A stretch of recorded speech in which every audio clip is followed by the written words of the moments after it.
van kleins af aan loop ik thuis mee. Ik ben zelf begonnen tijdens mijn studie.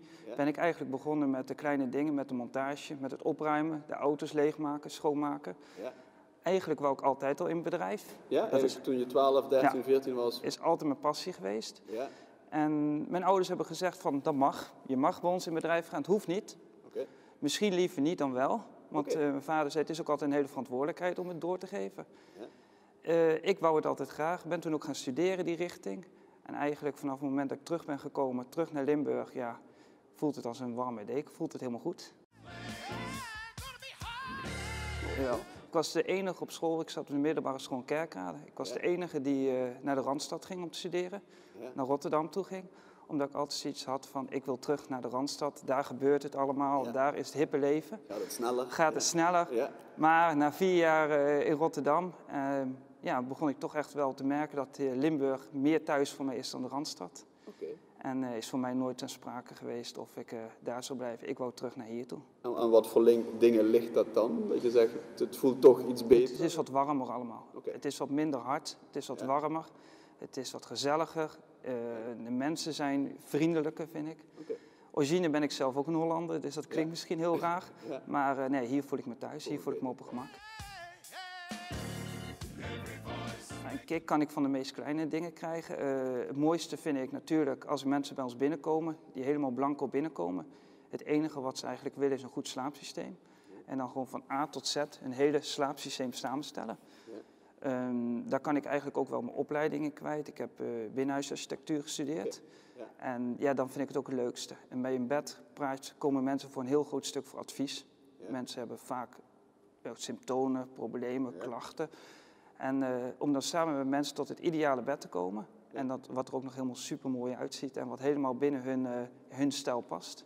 Ja, dat advies of die kennis wat je hebt, kun je daarvoor inzetten om het in een breder totaalplaatje. Dat proberen we wel en alles.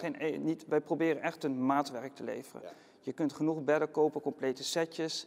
Ja. Wij proberen echt een maatwerk te maken. Geen één bed is hetzelfde, dus we proberen altijd een bed te creëren wat 100% qua slaapcomfort, maar ook qua uitstraling bij de klanten past.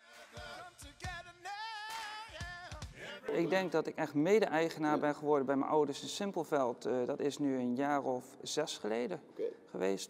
Toen gaf ik aan, toen werkte ik al 2 jaar bij mijn ouders in het bedrijf. En toen gaf ik aan dat ik verder wil. En toen zei mijn vader, nou, als je verder wilt, dan moet je ook echt een bedrijf in en dan moet je ook papieren bedrijf in. Eigenlijk was het op papier, want uiteindelijk waren mijn ouders nog steeds de grote beslissers daar. Ja. De grootste kick die ik heb gekregen is toen ik ruim bijna nu 1,5 jaar geleden met mijn vrouw in Maastricht een eigen tweede zaak ben begonnen. Ja, dat is dan wel de grootste kick die je krijgt. Dan kun je van A tot Z het helemaal doen en laten zoals je het zelf wil. Dan ga je echt onder vadersvleugel of oudersvleugel. Ja, toen ben ik ook echt gegroeid. Dat merk ik aan mezelf. Op dat moment groei je ook echt. Dan ben je niet meer de zoon van, maar dan moet je het zelf doen. Qua ondernemerschap, qua persoonlijkheid, waar groei je dan? Qua persoonlijkheid denk ik niet echt. Dat denk ik dat wel een beetje hetzelfde is gebleven. Maar qua ondernemerschap wel, ja.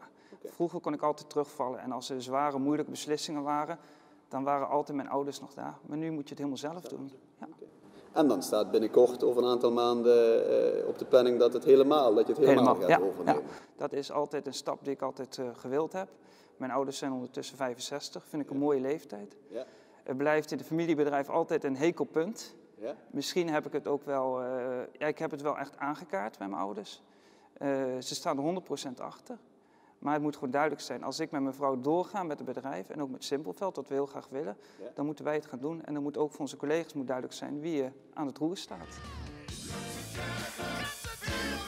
Ik heb dat altijd als een voordeel gezien, als mogelijkheden. Ik ben jong. De branche waar ik in zit zijn over het algemeen zijn dat oudere mensen. Ja. Ik zeg altijd wel eens met mijn vrouw als we op beurzen zijn, dat zijn altijd oude mannen met dikke buiken die we altijd zien rondlopen in de meubelbranche. Wij springen er altijd tussenuit met onze leeftijd en wij hebben jonge energie. Wij willen er tegenaan gaan. Wij zien dingen ook anders. Ja. We hebben merken die met ons mee willen. Dat is wel heel belangrijk. Dat de fabrikanten die zeggen wij willen ook die kant op. Ja. En dat gaat heel goed. Belemmering, nee. Ik denk ook op het moment dat je ook bezig bent met een nieuwe vestiging te openen of bedrijfsovername en je praat met bank- of financieringsmogelijkheden, dat die het alleen maar waarderen als daar een jong iemand zit met... uiteindelijk moeten we het allemaal met elkaar doen. Wij kunnen dat niet alleen. En als we dat totaal met elkaar kunnen doen en mogen doen, dan geeft het alleen maar voordelen. Dus nee, ik zie dat niet als een belemmering. Eindelijk klinkt dat heel fout, maar de eerste motivatie was het persoonlijke. Ik vind Maastricht een onwijs gave stad. Ja. Ik voel me helemaal gelukkig in Maastricht. En ik had altijd zoiets van, ja, als ik ergens in Nederland nog een tweede winkel wil openen, dan is dat in Maastricht. Oké. Dat wou ik. En dan zegt mijn vader altijd willen en kunnen. Je kunt alles willen, maar het moet ook kunnen. Ja. En op dat moment was er een mogelijkheid dat een van onze grootste leveranciers een dealerschap vrij kreeg. Ja, toen ze dat op dat moment tegen mij aangaven, toen was het voor mij heel duidelijk. En ja, vanaf dag 1 voelden wij ons met ons bedrijf super welkom in Maastricht. Ja. En wat wij merken hier in Limburg en ook in Maastricht, dat er zo'n grote gunfactor is. Dat mensen vanaf dag 1 dat wij de winkeldeur open doen, dat mensen dan zien een jong koppel die een winkel opent in Maastricht. Dan gaan we ook bij die mensen langs en dan willen we ook kijken of we daar een bed kunnen kopen. Wij richten ons in Simpelveld heel erg op Duitsland. Duitsland is nog steeds een droom voor mij om daar een derde vestiging te openen. Ja. Okay. Ik heb altijd ambitie gehad. Wij wonen zelf in Simpelveld om een zaak in Maastricht te openen. Dat is gerealiseerd. Ja. En ook een keer naar de andere kant toe, richting Aken, omdat we daar ook een heel groot potentieel zien. Okay. Dat ik wel vanuit één centraal punt mijn beide zaken ook nog kan bereiken. Ja.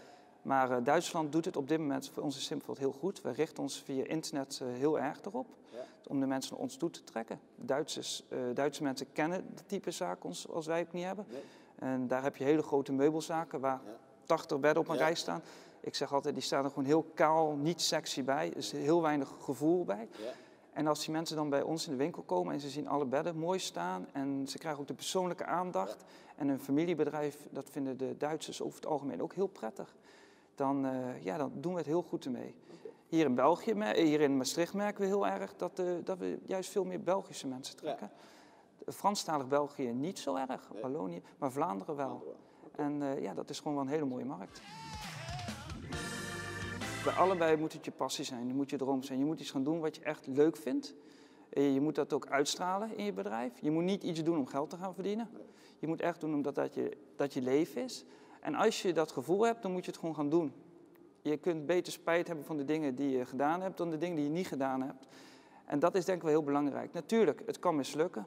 Maar als je het nooit geprobeerd hebt, zul je dat nooit weten. Nee. Maar het allerbelangrijkste is, je moet de passie hebben. En of dat nou met bedden is of met iets anders. Als mensen in de gaten hebben dat je het puur doet alleen om geld te verdienen, niet de passie doet, dan denk ik niet dat het succesvol is.